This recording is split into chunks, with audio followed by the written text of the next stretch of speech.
Muy buenos días, mis hermanos. Dios les bendiga. Les saludamos desde mi casa, su casa. Reciban saludos de parte de mi familia. Y quería aprovechar el momento para darle las gracias. La hermana Astrid Najarro les envía saludos y les agradece a cada uno de ustedes por su ofrenda. El Señor se los multiplicará. Ahora le invito a mi hermano que abra su Biblia en el capítulo 20 de Deuteronomio. Vamos a estar estudiando el título que lleva Leyes sobre la guerra. Vamos a hablar de instrucciones que el Señor le da al pueblo de Israel, las leyes sobre la guerra. Y para eso vamos a leer unos versos de partida y vamos a leer la palabra del Señor como está escrita, honrando al Padre, al Hijo y a su Santo Espíritu. Y dice así: cuando salgas a la guerra contra tus enemigos, si vieres caballos y carros, y un pueblo más grande que tú, no tengas temor de ellos, porque Jehová tu Dios está contigo, el cual te sacó de la tierra de Egipto. Y cuando os acerquéis para combatir, se pondrá en pie el sacerdote y hablará al pueblo y les dirá: oye Israel, vosotros os juntáis hoy en batalla contra vuestros enemigos. No desmaye vuestro corazón, no tengáis ni os azoréis, ni tampoco os desalentéis delante de ellos, dice el Señor. Gloria a Cristo Jesús. Oremos, mis hermanos. Acompáñenme a orar. Padre que estás en gloria, poderoso Dios. Nos acercamos a ti en esta mañana en el nombre de tu Hijo Jesucristo, Señor, para agradecer por tu palabra, Señor del cielo, porque tú nos recuerdas en esta mañana que tú estás con nosotros, Señor bendito. Tú nos dices en esta mañana que el miedo no es tuyo, maravilloso Dios, que no debemos de temer porque tú estás con nosotros, maravilloso Dios, que tú eres el que va delante de nosotros peleando nuestras batallas, que tú eres ese varón de guerra, Señor mío y Dios mío, el varón que Josué miró con esa espada encendida en la mano, dispuesto para pelear nuestra causa. Señor del cielo, tú estás con nosotros. Gracias, Señor bendito, aleluya, porque tú has prometido estar con nosotros todos los días hasta el fin de los tiempos. Señor, encomendamos nuestra batalla a ti, Señor. Tú eres el que nos va a dar la victoria, Señor, mi Dios mío. Podemos descansar en tus promesas. Podemos descansar, Señor del cielo, en tu presencia, maravilloso Dios, sabiendo que tú estás con nosotros y en nosotros, maravilloso Jesús. Te pido por tu pueblo, Señor del cielo, ahí donde se encuentre, Padre, bendice su hogar, Señor, bendice su canasta, su artesa de amasar, Señor del cielo, bendice su refrigerador, Señor amado, llénalo de cosas buenas, Señor bendito, bendice su salud, Señor, y su entrada y su salida. Padre, enviamos bendición a cada hogar que en esta mañana tome a bien sintonizarnos. Padre, bendíceles en una forma especial. Espíritu Santo, te invitamos. Como siempre, Señor, sé tú el que nos enseñe, maravilloso Dios, el que nos dirija, Señor del cielo, y el que nos hable en esta mañana. Sintonizamos nuestro oído a ti, Espíritu Santo, en el nombre poderoso de Jesucristo nuestro Señor. Y todos decimos amén, gloria al Señor. Y siempre, ¿verdad? Nos gusta resaltar los puntos más importantes del estudio anterior para podernos, ¿verdad? Familiarizar con el nuevo. Y aprendimos, ¿verdad? En el capítulo 19 de las ciudades de refugio. El Señor estableció 3 ciudades de refugio, 3 antes de cruzar el río Jordán y 3 después de haber cruzado, ¿verdad? Y entrado a la tierra de Canaán. Y las ciudades de refugio se iban a ir aumentando conforme también el pueblo de Israel fuera ganando más territorio. Esa fue la instrucción de parte de Dios para el pueblo de Israel. Y aprendimos también que estas ciudades que Dios ordenó a Moisés que señalara y que diseñara estaban hechas estratégicamente con el fin de que no muriera nadie inocente, que no se derramara sangre inocente. Ese era el propósito de Dios. Un lugar de refugio para todo aquel que por accidente le privara de la vida a uno de sus semejantes, ya fuera su amigo, ya fuera su prójimo. Este lugar estaba diseñado para que él saliera huyendo antes de que el vengador de sangre cobrara su vida, ¿verdad? Los accidentes son cosas desafortunadas y el Señor lo entendía y no quería que otra vida se perdiera a causa de un accidente, y a mí me parece algo fantástico de parte de Dios, que Él siempre está interesado, ¿verdad?, en el bienestar del justo. Gloria a Cristo Jesús. Y si él lograba, mis hermanos, llegar a esta ciudad, ya había salvado su vida. Él tenía que permanecer ahí hasta que el sumo sacerdote muriera. Entonces él podía legalmente regresar a su ciudad de origen. Eso lo aprendimos en Números capítulo 35, verso 25, nos habla de eso. Ahora, en esas culturas sabemos que el vengador estaba obligado, mis hermanos, a vengar a su familiar. Era una obligación. Pero Dios, que es grande en misericordia y es justo, puso esta ley, mis hermanos, para que el homicida que mataba por accidente pudiera salvar su vida. Eso fue lo que estudiamos acerca de las ciudades de refugio, y ahora en nuestro país hay ciudades de refugio, pero ya no sirven el mismo propósito que la Biblia, ¿verdad?, nos ordena para esas ciudades que Él estableció. La semana pasada también estudiamos leyes sobre los testigos, los que hubieran presenciado alguna falta. Aprendimos que un solo testigo no podía invocar la pena de muerte sobre una persona. Tenía que haber más de 2 o 3 testigos para poder invocar la pena de muerte. Y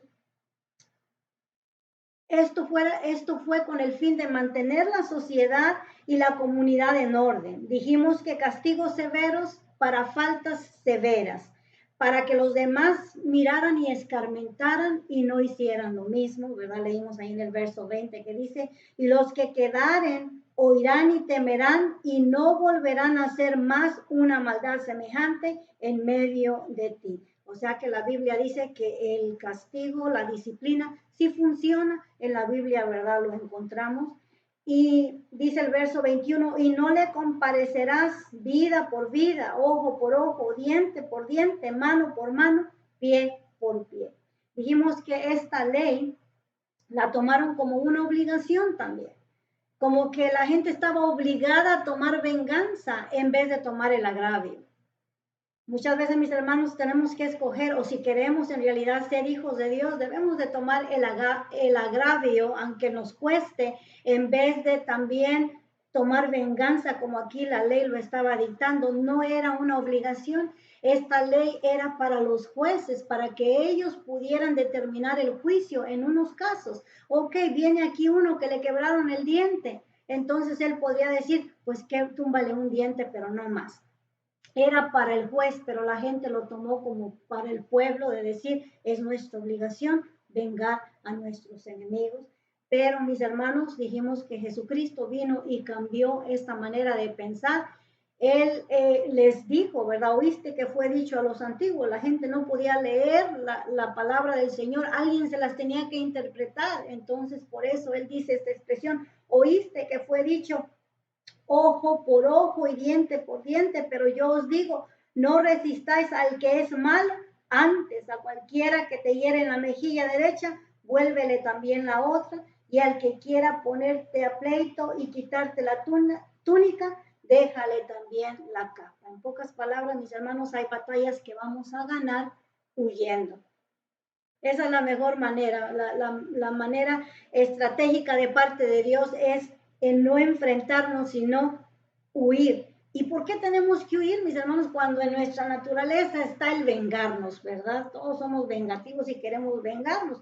Porque el verso 45 de Mateo 5 dice: para que seáis hijos de vuestro Padre que está en los cielos, que hace salir el sol sobre malos y buenos, y que hace llover sobre justos e injustos.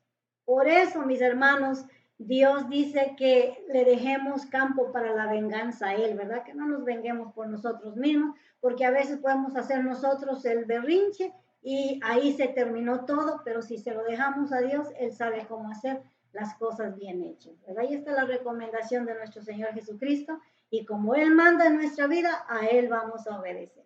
Ahora vamos a proseguir con el capítulo 20, ¿verdad? Que es leyes sobre la guerra. ¿Y qué son las leyes de guerra? Vamos a ver el significado secular que dice el mundo acerca de las guerras. Dice que es el derecho, la guerra es, las leyes de guerra es el derecho internacional humanitario tal como se le conoce formalmente. Son un conjunto de normas internacionales que establecen lo que se puede y lo que no se puede hacer durante un conflicto armado o durante la guerra, ¿verdad? A eso se está refiriendo. Las leyes de guerra tienen una gran función en la preservación de la humanidad y están diseñadas para tratar con el adversario en una forma humana. De eso se tratan las leyes de guerra. Las normas o reglas de guerra para el mundo entero surgieron en el año 1864, a lo que se le llamó el Convenio de Ginebra, ¿verdad? Este convenio se le llamó así en el año 1864. Consiste en 4 convenios internacionales en los que regulan el derecho internacional humanitario. Y esto surgió, mis hermanos, de un año después de que la Cruz Roja, ¿verdad?, estableciera también su derecho, ¿verdad? La Cruz Roja vino a pedir un cuadro neutral donde se respetara la participación del cuerpo médico. No había respeto para la Cruz Roja. La función de la Cruz Roja era entrar a una guerra para ayudar a los heridos, no importaba el partido, no importa si es de este país o es de este país. Mi función es aquí salvarle la vida a los soldados, a los caídos.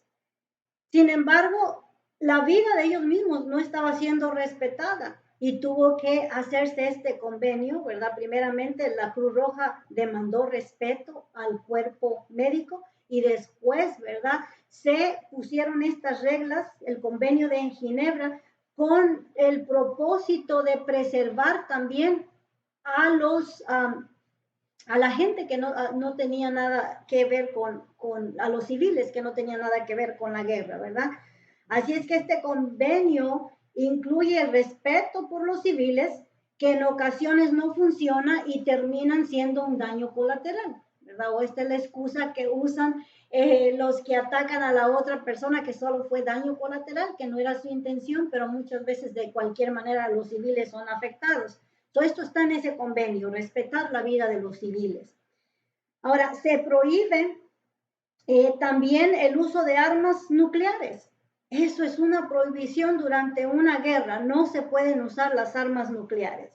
El uso de balas explosivas, ¿verdad? Que tienen el propósito de perforar el cuerpo y hacen explotar los órganos internos. Eso no se vale en una guerra, esa no es una manera humana de matar a un ser humano. O sea, nunca es humana, ¿verdad? Pero estamos hablando de la guerra y las guerras no son divertidas en realidad. Se prohíbe el uso de explosivos o minas, ¿verdad? Cuando ellos ponen minas para trampas del enemigo y muchas veces son los civiles los que caen en esas trampas, eso también se prohíbe. Y otra de las reglas en lo que se refiere a los prisioneros de guerra, se les prohíbe la tortura y los malos tratos. A los prisioneros de guerra, según el convenio dicta, se les debe dar de comer y se les debe dar de beber, ¿verdad? Esto es para obrar en una forma humana. Ahora, los desacuerdos, desgraciadamente, estas guerras se hacen por desacuerdos, ¿verdad? O por ganar poder o por ganar territorio. Vamos a mirar que en la Biblia, vamos a mirar las reglas de guerra de acuerdo a la palabra del Señor, ¿verdad? Las órdenes que les dio al pueblo de Israel. Dice, cuando salgas a la guerra contra tus enemigos, si vieres caballos y carros y un pueblo más grande que tú, no tengas temor de ellos, porque Jehová tu Dios está contigo, el cual te sacó de tierra de Egipto. Lo primero, los hijos de Israel ya habían experimentado algunas batallas y habían derrotado a varios reyes y también, algo importante, habían experimentado la victoria. Ya tenían en ellos el sabor de la victoria. ¿Y quién les dio la victoria? El Señor fue el que les dio la victoria. De cualquier manera, mis hermanos, al cruzar el Jordán se enfrentarían a enemigos numerosos y más grandes que ellos. En contraste a ellos, que no eran un pueblo establecido o con ejército, su trasfondo de ellos o lo que ellos podían escribir en su resumen o su currículum era: fuimos esclavos en la tierra de Egipto. Eso era el único trasfondo que ellos tenían. En realidad no eran hombres de guerra. En contraste al ejército en el cual ellos se iban a enfrentar al cruzar el río, al cruzar el Jordán. Ahí había gigantes, hombres de estatura intimidante y enorme. Ellos ya tenían carros de caballo equivalentes a uno de los tanques de guerra de nuestros días. Los que tenían carros de caballos tenían tanques de guerra. Y lo que el verso dice aquí: cuando salgas a la guerra contra tus enemigos, si vieres caballos y carros, esto intimida. Esto puede ocasionar temor, mis hermanos, contra el enemigo. O soldados más altos que tú, gigantes en aquel lugar. Esto iba a causar intimidación, ¿verdad? Por lo cual el Señor les está reforzando y reanimando a que no se olviden. Dice: porque Jehová tu Dios está contigo. Eso es lo que hace la diferencia en la batalla. El no olvidarnos quién es el que está con nosotros. Gloria al Señor. Porque Jehová tu Dios está contigo. Esta es la gran diferencia del enemigo a nosotros.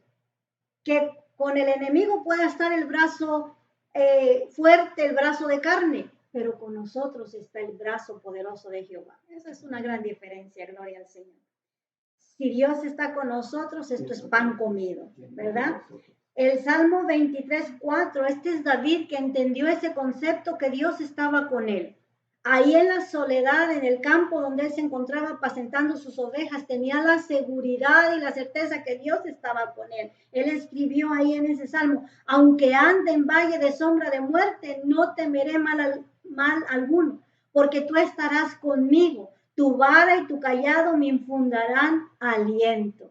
Y qué lindo es recordar quién es el que está con nosotros. Eso hace la diferencia en medio de la batalla, el recordar quién es el que está con nosotros. Gloria al Señor.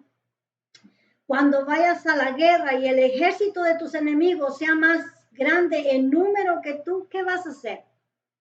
Recordarte quién está contigo. Eso es lo que tienes que hacer, recordarte quién está contigo. Cuando te enfrentes a una situación que es más grande que tú, ¿qué es lo que vas a hacer? Cuando tú descubres que no puedes, que estás solo, físicamente hablando, ¿qué es lo que vas a hacer? Recordarte quién es el que está contigo. Dice: porque Jehová tu Dios está contigo. Y si Dios está contigo, tú y Dios son un ejército. Él y yo somos ejército. Tú y él son un ejército. Gloria al Señor.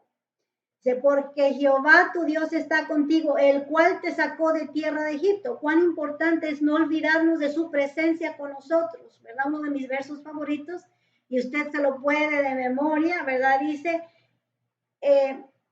primera de Juan 4:4, porque mayor es el que está con nosotros que el que está en el mundo. Y me gusta Romanos 8:31 que dice: si Dios es con nosotros, ¿quién contra nosotros? O sea, poner eso en tu corazón, te aseguro que se va cualquier miedo que pueda venir a nuestras vidas. Gloria al Señor. Algo muy importante: cuando David se enfrentó al gigante Goliat, recordamos bien esa historia, es una clásica, ¿verdad? Recordamos esa historia. Este gigante se indignó cuando miró que era David el que se iba a enfrentar con él. Dijo el gigante: ¿qué no tienen un hombre para que pelee conmigo? ¿Acaso soy yo un perro para que me manden a un niño para pelear con él?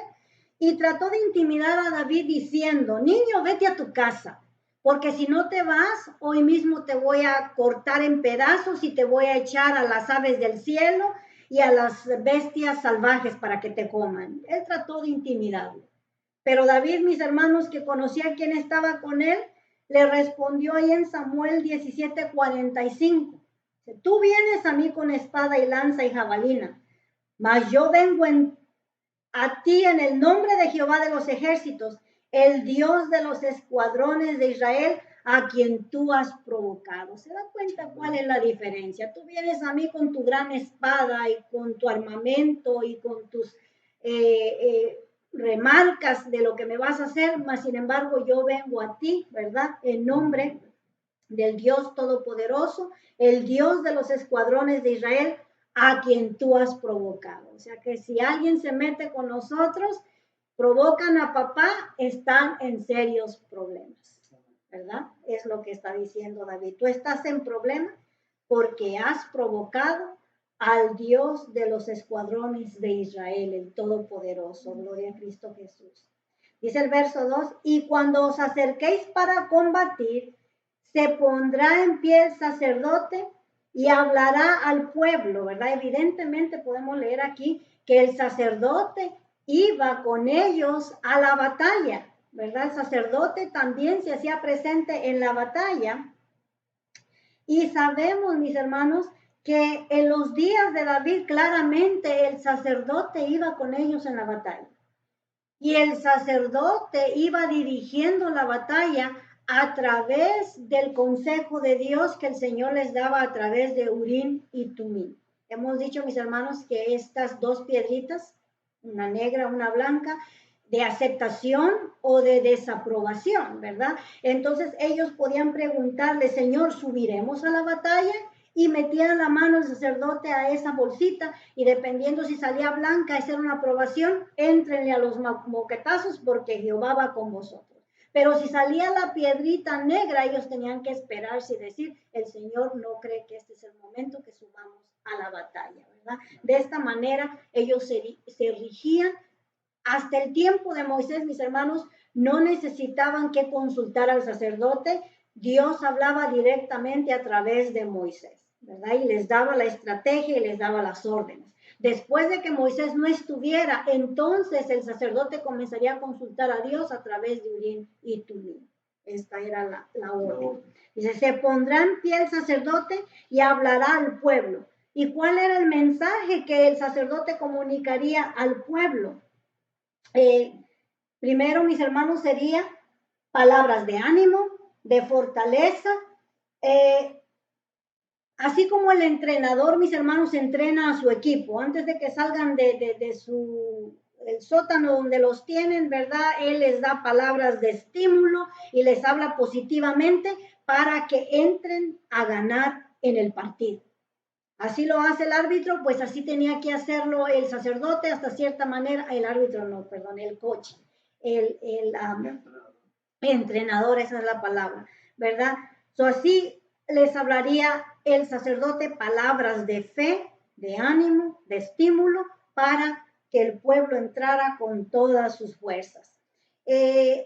Algo parecido, mis hermanos, a lo que hizo Nehemías, cuando también Nehemías se enfrentó al enemigo, ¿verdad? Cuando ellos estaban levantando el muro de Jerusalén, vinieron los enemigos, ¿verdad? Para hacerles la guerra y él les habló palabras de estímulo en el capítulo 4 de Nehemías, verso 14, dice, después miré y me levanté y dije a los nobles y a los oficiales y al resto del pueblo, no temáis delante de ellos, acordaos del Señor grande y temible y pelear por vuestros hermanos, por vuestros hijos y por vuestras hijas, por vuestras mujeres y por vuestras casas. Si usted se da cuenta, en pocas palabras está repitiendo lo mismo, le está diciendo, acordaos del Señor. Y esa es la recomendación, mis hermanos, que cuando estamos enfrente de la batalla y el enemigo es más grande, más fuerte y más poderoso que nosotros, ¿qué debemos de hacer? Acordarnos del Señor, que Él es el que está con nosotros, que Él es el que pelea por nosotros, que Él es el que va delante de nosotros como poderoso gigante, con su espada encendida para darnos la victoria, gloria al Señor. No podemos mirar el problema más grande que el Dios que servimos, mis hermanos, para problemas grandes, un Dios mayor, un Dios todopoderoso, un Dios grande, que no hay nada imposible para Él, que no ha perdido ninguna batalla, que tiene un récord impecable, mis hermanos. Dios está con nosotros, gloria al Señor. Ánimo, pueblo del Señor. Dice el verso 4, porque Jehová vuestro Dios va con vosotros para pelear por vosotros contra vuestros enemigos para salvarnos. Esta es la llave del verso, para salvarnos, gloria al Señor. Y le dirás, oye Israel, vosotros os juntáis hoy en batalla contra vuestros enemigos. No desmaye vuestro corazón, no temáis ni os azoréis, ni tampoco os desalentéis delante de ellos. Y el 4 dice, porque Jehová vuestro Dios va con vosotros para pelear por vosotros contra vuestros enemigos para salvarnos. No va el Señor con nosotros para darnos la derrota, para que regresemos arrastrando la espada y el casco y vengamos todos desjaretados de la batalla. No, el Señor dice que Él nos llevó a la guerra para darnos la victoria, gloria al Señor, para pelear por vosotros. ¿De quién era la batalla? Del Señor. Él va a pelear por vosotros. Dice, contra vuestros enemigos. Si alguno se levante contra nosotros, está en serios problemas. Y para salvarnos, para que regresemos victoriosos de la batalla, mis hermanos, así como David regresó muchas veces de la batalla, cantando y exaltando al Señor, ¿verdad? Por las victorias que Él le había dado, diciendo, ¿quién? Como Jehová. Amén. Gloria al Señor, nos gozamos en las victorias del Señor. Amén. Dice el verso 5, y los oficiales, que en ese tiempo contaban, dice la palabra del Señor, y los oficiales hablarán al pueblo diciendo, ¿quién ha edificado casa nueva y no la ha estrenado? Vaya y vuelva hacia su casa, no sea que muera en la batalla y algún otro la estrene. Conocemos, mis hermanos, ese dicho muy trillado y conocido que dice, nadie sabe para quién trabaja. Aquí están diciéndole los oficiales a este hombre que estaba recién posiblemente casado, construyendo su casa, pero no había tenido la oportunidad de estrenarla. Y el hecho que no la había estrenado, esto iba a ser para él una distracción durante la batalla. Estaría pensando en su casa nueva, qué bonito será sentarme ahí en la cocina y mirar a mi señora echar tortillas, pero ¿qué si no regreso de la batalla? El pensar que no iba a regresar de la batalla era falta de fe. No le estaba creyendo al Señor que iba a ir y iba a volver. De eso se trata, mis hermanos, creerle al Señor que Él nos va a bendecir nuestra salida y nuestra entrada desde ahora y para siempre. El hecho de que Él estaba preocupado y ocupado en no haber estrenado su casa iba a ser un problema durante la batalla. No calificaba para la guerra. A ese que está pensando en estrenar su casa, mándenlo a su casa. No es apto para la batalla, está diciendo el Señor. Ahora, otro ejemplo dice, ¿y quién ha plantado viña y no ha disfrutado de ella? Vaya y vuelva hacia su casa, no sea que muera en la batalla y alguno otro la disfrute. Un mensaje aquí para el agricultor. También al agricultor el Señor le está dando un mensaje. Los oficiales están preguntando, si usted acaba de plantar un viñedo y está añorando probar de las uvas, está diciendo, ay, cuando me coma un pan con pasas del viñedo que yo tengo, cuando probaré el fruto de la vid, me tomaré un rico vaso de jugo para disfrutar con la familia. Tan bonita que iba mi viñedo y sin embargo yo no he probado del fruto de la vid. No hay problema.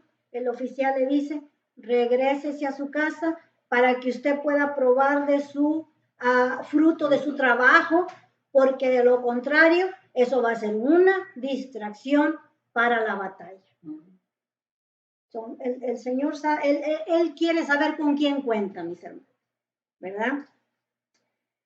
El que había plantado viña, el que tenía casa nueva, no era apto para la batalla. Dice el verso 7. ¿Quién se ha desposado con mujer y no la ha tomado? Vaya y vuelva hacia su casa, no sea que muera en la batalla y algún otro la tome. Según la ley, ¿verdad? Yahshua no era apto para la batalla porque está comprometido, ¿verdad? El que estaba comprometido o desposado no podía ir a la guerra.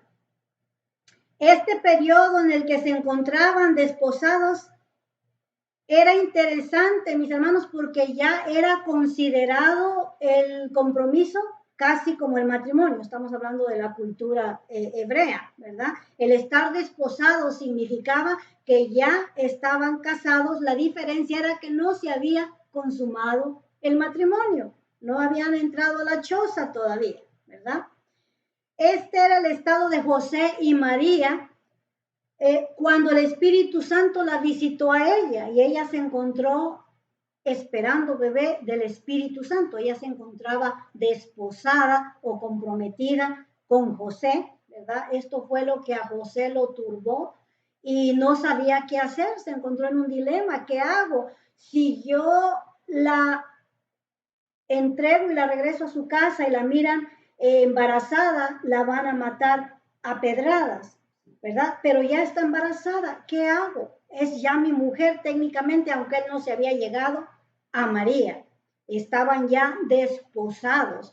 Ahí él estaba rascándose la cabeza pensando, ¿qué hago? Cuando vino el ángel del Señor y le aclaró, ¿verdad? Y le quitó sus temores y le dijo, no temas tomar a María como tu mujer, porque lo que hay en ella del Espíritu Santo es. María se encontraba desposada con José cuando, ¿verdad? Vino el Espíritu Santo sobre ella. Aunque no te habías casado, tenías... era tan serio, mis hermanos, el estar desposado con una persona era algo serio.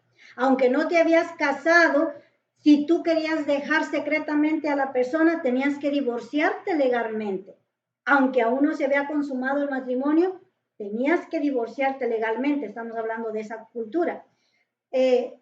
Por eso era la aflicción de José, porque ahora él tenía que divorciarse de María, porque ya estaban legalmente casados, pero no se había consumado el matrimonio.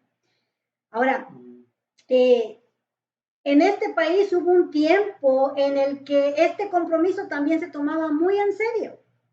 Podías demandar al que se arrepintiera de casarse contigo. Podías poner una demanda, ¿verdad? Por incumplimiento de su promesa. Esto ocurrió, mis hermanos, en los años 1920, 30, 40. Eran demandados por daños a la moral. Jugó con mis sentimientos, me propuso matrimonio, me bajó las estrellas y el cielo y a fin de cuentas no me cumplió, no se casó conmigo. La mujer podía ir a la corte y demandarlo por daños a la moral, por lastimar sus sentimientos, ¿verdad? Salió una película en 1942 que trataba con esta ruptura, ¿verdad? De quebrar su compromiso. Hoy en día no hay ningún problema, un hombre puede prometerle a 12 mujeres matrimonio y si no se casa, no hay esa ley, no hay ese problema. Solamente la seriedad, mis hermanos, que si nosotros somos, pues, hijos de Dios, guardamos nuestra promesa, ¿verdad? Pero no hay nada legal que alegar como en los años de al principio del siglo. Se estaba dando daños a la moral por no incumplimiento de promesa. Pero en esta cultura judía el desposorio era casi equivalente al matrimonio, lo aclaro, la diferencia era que no se había consumado, ¿verdad? Por eso María fue virgen hasta que nació nuestro Señor Jesucristo. Después siguió su vida marital y normal con José y le nacieron otros hijos e hijas, dice la palabra del Señor, ¿verdad? En contraste a lo que enseñan nuestros amigos católicos. Vamos a ver el verso 8, dice, y volverán los oficiales a hablar al pueblo y dirán, ¿quién es hombre medroso y pusilánime? Gloria al Señor. ¿Quién es el hombre medroso y pusilánime? Vaya y vuelva hacia su casa y no apoque el corazón de sus hermanos como el corazón suyo. Miramos, mis hermanos, que los oficiales le hablaron a tres tipos de personas. El primero fue al que había construido su casa y no la había estrenado. Después le habló al agricultor, al que había plantado viña y no había probado de ella. Enseguida le habló al hombre que estaba desposado con una mujer, tampoco calificaba para la batalla porque no le había cumplido. Y por último, mis hermanos, está hablando del hombre que tenga miedo, que sea un collón o que esté pusilánime, dice aquí. Los oficiales hablaron a otro grupo de miedosos y collones, dice mi suegra. Los primeros tenían compromisos y los compromisos distraen. Si tienes algún compromiso, no eres apto para la batalla. Ahora los miedosos, y la razón de este anuncio, que el que tuviera miedo se regresara a su casa, es porque la gente miedosa puede entrar en ataque de pánico durante la batalla y puede contagiar al resto de los soldados de pánico. Una persona que tiene miedo a entrarle a los moquetazos no es apto para la guerra, tenía que regresarse e irse a su casa. Hoy en día le dan a usted la opción, si usted se quiere ir enlistar en el ejército, es porque trae la adrenalina bien puesta y dice, ¿dónde está el enemigo para derrotarlo? Tiene ese llamado de ser soldado, pero si a usted le gusta diseñar y la moda, no lo manden a la guerra, por favor. Quédese en casa, que usted va a ser, ¿verdad?, un problema para el resto del ejército. Esta era la razón por la cual estaban poniendo, ¿verdad?, estas reglas, que el que tuviera miedo tampoco fuera a la batalla. Y recordamos, mis hermanos, cuando Gedeón se reunió para juntar el ejército que se enfrentaría a los madianitas, ¿verdad? Respondieron al llamado de Gedeón 32,000 hombres para la batalla. Ahora, el Señor miró el número de 32,000 y le dijo, Gedeón, son muchos los hombres que están contigo. Y esto, mis hermanos, en contraste, no hacían match los 135,000 que había con los madianitas. Se iban a enfrentar 32,000 contra 135,000. Pero el Señor le dijo, Gedeón, me parece que de esos 32,000 todavía hay mucho pueblo. Por favor, dímele a los que tengan miedo que se regresen a su casa, que tampoco son aptos para la batalla. Y se le regresaron a su casa 22,000 miedosos. Le quedaron a Gedeón solamente 10,000 hombres para la batalla, que se iban a enfrentar a 135,000. Pero el Señor le dijo, conozco cómo es el pueblo, que siempre quiere tomar crédito por lo que ellos no hacen, ¿verdad? Si les dejo 10,000 hombres, van a decir, ganamos la batalla porque éramos fuertes y muchos y poderosos. Llévamelos al río y yo los voy a probar ahí en las aguas. Y sabemos que el Señor les hizo el examen y que 9,700 de ellos no pasaron la prueba. Le quedaron a Gedeón solamente 300 hombres para la batalla contra 135,000, ¿verdad? Y sabemos que el Señor, porque el Señor promete ir con nosotros a la guerra, les dio la victoria con 300 hombres. Él usó la consternación, ¿verdad? Los mismos enemigos volvieron su espada contra ellos, se espantaron, hubo emboscadas y ahí se mataron unos con otros. Solamente el pueblo de Israel tuvo que hacer ruido, tocar la trompeta e intimidaron al enemigo y Dios obró en esa batalla y les dio la victoria. Ahora, dice el verso 9, y cuando los oficiales acaben de hablar al pueblo, entonces los capitanes del ejército tomarán el mando a la cabeza del pueblo. Los oficiales al frente de la guerra y después los capitanes, gloria al Señor, que tomarían el mando en la batalla. Cuando te acerques, ¿verdad? Dice, a una ciudad para combatirla, le intimarás la paz. Aquí ya empiezan, ¿verdad?, las reglas del combate. Miramos primero las calificaciones para poder salir a la guerra. Ahora aquí están las reglas del combate. Dice, le intimarás la paz. Aquí cuando habla de intimarás, quiere decir, le exigirás paz primero. Ahora, quiero aclarar algo, mis hermanos, cuando está Dios hablando de intimidarle paz, de primero pedirle a la ciudad que se rindiera, estamos hablando de ciudades que estaban fuera de Canaán. Cuando se trata de los cananeos, el Señor dice, no los perdones, no hagas paz con ellos, no hagas tratos con ellos, destrúyelos del todo. No, esa es la diferencia. La paz se le iba a ofrecer a las otras ciudades, que todavía no estaban corrompidas y tan contaminadas como Canaán. Pero para Canaán no había este acuerdo de paz. Había que entrar y arremeter contra ellos. Dice aquí,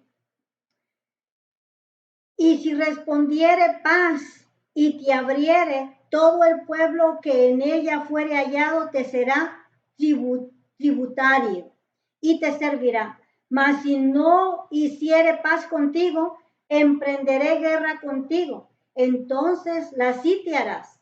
Luego que Jehová tu Dios la entregue en tu mano, herirás a todo varón suyo a filo de espada.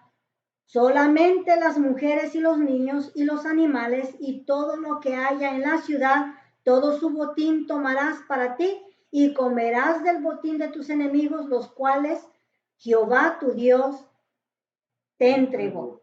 La costumbre de la guerra, mis hermanos, era sitiar la ciudad, cortarle todos los recursos a la ciudad, comestibles, el agua. De esa manera tú estabas forzando a esa ciudad que se rindiera. Entonces el ejército no tenía que trabajar duro, ¿verdad? Sino solamente entraría porque ya el pueblo se había rendido a causa de la presión que le pusieron durante el sitio. Pero una vez más, esto era para ciudades fuera de Canaán, no para Canaán, y se lo aclaro. El verso 15 dice, así harás a todas las ciudades que estén muy lejos de ti, que no sean de las ciudades de estas naciones. ¿Se da cuenta? No para Canaán, las ciudades fuera de Canaán. Pero de las ciudades de estos pueblos que Jehová tu Dios te da por heredad, ninguna persona dejarás con vida. A todos los cananeos había que eliminarlos, sino que los destruirás completamente y nos da a quienes, al Eteo, al Amorreo, al Cananeo, al Fereceo, al Jebeo y al Jebuseo, a estos matarile completamente como Jehová tu Dios te ha mandado. Para esto no había ese pacto de paz. No habría alianza con ninguno de ellos. La orden era destruirlos del todo, ¿verdad? Ahora, recordamos, mis hermanos, Dios está usando a la nación de Israel como instrumento de juicio. Ellos serían, mis hermanos, el instrumento de juicio contra estas naciones que se habían corrompido hasta el corcho. Habían caído tan bajo que para ellos ya no había convenio de paz ni siquiera sanidad para ellos. Estas eran naciones pecadoras, estaban enredados en todo tipo de práctica pagana, incluyendo sacrificio, ¿verdad?, de sus hijos a sus dioses paganos. Era algo que ellos ya habían cruzado, esa línea imaginaria que el Señor tiene, que ya no hay regreso. Ya la habían cruzado, ya Dios no podía hacer nada por estas naciones, sino que el pueblo de Israel tenía que entrar como instrumento de justicia y a justiciar contra ellos, ¿verdad? Ahora, no misericordia con ellos, ¿verdad? No dejar nada de ellos. Esta era la orden de Dios, destruir totalmente a todo lo que respirare en la tierra de Canaán. Niños, grandes y pequeños, y ya explicamos anteriormente por qué esa orden, ¿verdad? Esta orden fue basada en la omnisciencia de Dios, en el conocimiento de Dios. Dios sabía que para esta nación ya no había remedio. Es como, mis hermanos, un perro rabioso. Cuando un perro le da la rabia, no hay otra opción sino matarlo. ¿Y por qué lo matamos? Porque no queremos que vaya y muerda a otro niño o a muchos niños y los contagie de la rabia y eventualmente mueran. So, para quitar el mal, necesitamos que matar al perro. Es lo más lógico, es lo más común, porque para el perro no hay cura. Un perro rabioso, no hay nada que podamos hacer por eso. Para la nación de Israel era ese perro rabioso que ya no se le podía hacer más nada. Sin embargo, si se dejaban, podían contaminar al nuevo pueblo de Israel que estaba entrando para tomar esta tierra. El Señor les ordena que exterminaran y que cortaran de raíz todo artefacto, quemaran sus altares, que tenían imágenes pornográficas en aquel lugar para no dañar la mente de los nuevos habitantes del pueblo de Israel que el Señor había llevado a ese lugar. Tenían que ejecutar las órdenes de Dios. Amén. Dice, y aquí nos da la razón, dice, para que no os enseñen a hacer según todas sus abominaciones que ellos han hecho para sus dioses y pequéis contra Jehová vuestro Dios. No tenían que dejar nada y darle la oportunidad de volverse a multiplicar y volver a caer en sus prácticas y volver a corromper la tierra de Canaán. Desgraciadamente, mis hermanos, vamos a mirar más adelante que el pueblo de Israel no obedece a las órdenes del Señor y dejan tropiezos que vienen a hacerlos tropezar en el futuro. Si no obedecemos lo que Dios nos dice, mis hermanos, las reglas de Dios, vamos a tropezar. Tenemos que someternos a los reglamentos de Dios. Amén. Dice ahí, cuando sities alguna ciudad peleando contra ella muchos días para tomarla, no destruirás sus árboles metiendo hacha en ellos, porque de ellos podrás comer y no los talarás, porque el árbol del campo no es hombre para venir contra ti en el sitio. Mas el árbol que sepas que no lleva fruto, podrás destruirlo y talarlo para construir baluarte contra la ciudad que te hace la guerra hasta sojuzgarla. Mire qué bonita regla les da el Señor. Mi mamá tenía una regla. Ella plantaba árboles. Decía, el que no ve chico, no ve grande. O sea, para poder mirar lo grande hay que plantarlo. Y también decía, ¿quién sabe si yo probaré fruto de este árbol? Y a veces le decíamos, mamá, de aquí a 20 años que dé fruto el árbol. Me dice, ¿y tú quién crees que plantó el árbol del fruto que tú te estás comiendo ahora? Alguien debió de haberlo plantado, ¿verdad? Entonces nosotros tenemos que seguir plantando para que otros en el futuro coman, ¿verdad? Aquí está Dios respetando, mis hermanos, la vida de la naturaleza, los árboles, especialmente en Israel o ahí en esa tierra, mis hermanos, donde estamos hablando de desierto, donde no habría vegetación. Entonces, el límite de no cortar árboles, al menos que hubiera la necesidad de cortarlos, ¿para qué? Para hacer baluarte, para hacerte tu fortaleza.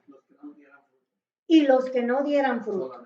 Los que tenían fruto tenían que respetarse de parte de Dios. Y mire qué bonita enseñanza, mis hermanos.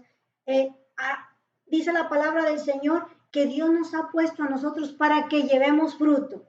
Y si llevamos fruto, Dios nos va a preservar. ¿Se da cuenta? Dice, ¿por qué? Porque escribió ahí en Mateo 3:10, dice, y ya también el hacha está puesta a la raíz de los árboles. Por tanto, todo árbol que no da buen fruto es cortado y echado al fuego. Nos damos cuenta que este principio ya lo había puesto el Señor en el Antiguo Testamento, en la ley, que el árbol que daba fruto se tenía que respetar. Sin embargo, el árbol que no daba fruto se podía talar y se podía cortar para baluarte o para flechas o para lo que ocuparan para la guerra, como armas de guerra. Y nosotros, mis hermanos, el Señor Jesús viene de tiempo en tiempo a buscar fruto en nosotros. Él quiere, mis hermanos, que crezcamos a través de la palabra del Señor. Es el abono que nos hace crecer espiritualmente, mis hermanos. Pero si no viene a buscar fruto en nosotros, y no encuentra fruto, dice aquí su palabra que también el hacha ya está puesta a la raíz del árbol, por tanto todo árbol que no da fruto es echado y es cortado. Es una gran advertencia de parte del Señor para nosotros como cristianos. Él quiere que nuestro fruto, dice en San Juan 15, que Él nos limpia los pámpanos para que lleven más fruto y nuestro fruto permanezca. Esta es nuestra responsabilidad, dar fruto, aunque pareciera que nos salimos de la guerra para irnos a otro contexto, pero este es el verso con el cual el Señor cierra, ¿verdad? El capítulo, gloria al Señor, que llega hasta el verso 20. Y para nosotros, mis hermanos, la palabra del Señor nos dice que nuestra guerra no es física, nuestra guerra es espiritual. Pablo nos dice, porque las armas de vuestra milicia no son carnales. Olvídese de la bazuca, mis hermanos. Nuestras armas son espirituales y poderosas para la destrucción de fortalezas. Pero mis hermanos, cuando usted entra en guerra, cuando nosotros entramos en oración, entramos en guerra. Asegúrese de que nada le distraiga. No esté pensando en la casa nueva, no esté pensando en la viña nueva. No tenga temor cuando se arrodilla delante del Señor. No esté pensando en la prometida. Enfóquese en pelear la buena batalla, porque nuestras armas no son físicas, mis hermanos. Y para pelear la batalla del Señor tenemos que venir limpiamente, no poniendo tropiezo, mis hermanos, sino peleando sin artimañas, peleando limpiamente, mis hermanos, porque Jesucristo ya nos dio la batalla. Amén. Dice su palabra, porque en Cristo somos más que vencedores. Él ya venció, mis hermanos, para que en Él seamos más que vencedores. Dios les bendiga, mis hermanos, y que el Señor sea el que les regale una preciosa semana y que nos volvamos a dar cita para estudiar la palabra del Señor. Dios les bendiga.